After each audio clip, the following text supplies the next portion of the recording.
হাউলি আৰক্ষীৰ বৃহৎ সফলতা ওজন পৰিমাণৰ সন্দেহযুক্ত হেৰইন সহ আটক 2 সৰবৰাহকাৰী বৰপেটা জিলাত আৰক্ষীয়ে ড্ৰাগছৰ বিৰুদ্ধে অব্যাহত ৰাখিছে অভিযান এইবাৰ হাউলিৰ আৰক্ষীৰ জালত পৰিছে বৃহৎ পৰিমাণৰ সন্দেহযুক্ত হেৰইন সহ 2টা ড্ৰাগছ মাফিয়া বৰপেটা জিলাৰ হাউলি আৰক্ষীয়ে গোপন খবৰৰ ভিত্তিত হাউলি হাইস্কুলৰ ওচৰত এক অভিযান চলাই সন্দেহযুক্ত হেৰইন সহ 2 সৰবৰাহকাৰীক আটক কৰিবলৈ সক্ষম হয়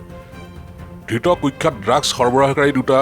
শান্তি বজাৰৰ সাদেক আলীৰ পুত্ৰ 24 বছৰীয়া ইনজামুল হক আৰু কদমগুৰিৰ আব্দুল কাদেৰৰ পুত্ৰ 19 বছৰীয়া মুস্তাফিজুৰ ৰহমান বুলি জানিব পৰা গৈছে হাউলি আৰক্ষী থানাৰ ভাৰপ্ৰাপ্ত আৰক্ষী বিষয়া ৰাজীৱ নেওগৰ নেতৃত্বত চলিছিল ড্ৰাগছৰ বিৰুদ্ধে এই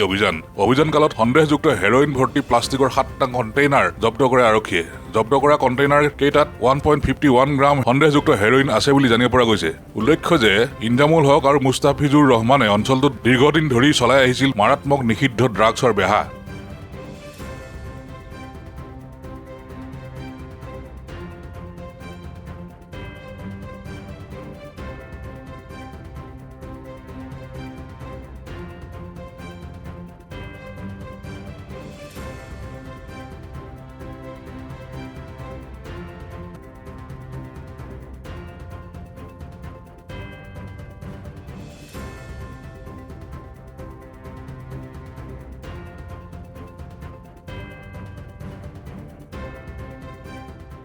হা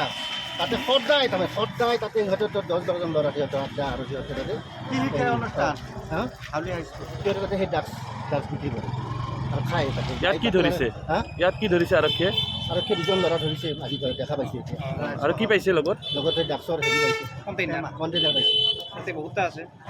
তাতে আছে 20টামান আছে সদায় খাই থাকে নেকি সদায় আপোনাৰ নামটো প্ৰদীপ দাস ইয়াতে কি বেপাৰ কৰে নেকি ইয়াতে ড্ৰাগছ বিজনেছ সমাজখন ধ্বংস হৈ যায় আছে সমাজখন ধ্বংস হৈ আছে স্কুল সম্পত্তি স্কুল এখন এইটো বেপাৰ কৰিলে ভাল হয় নেকি কেইবাটা স্কুল আছে এখন স্কুল নহয়তো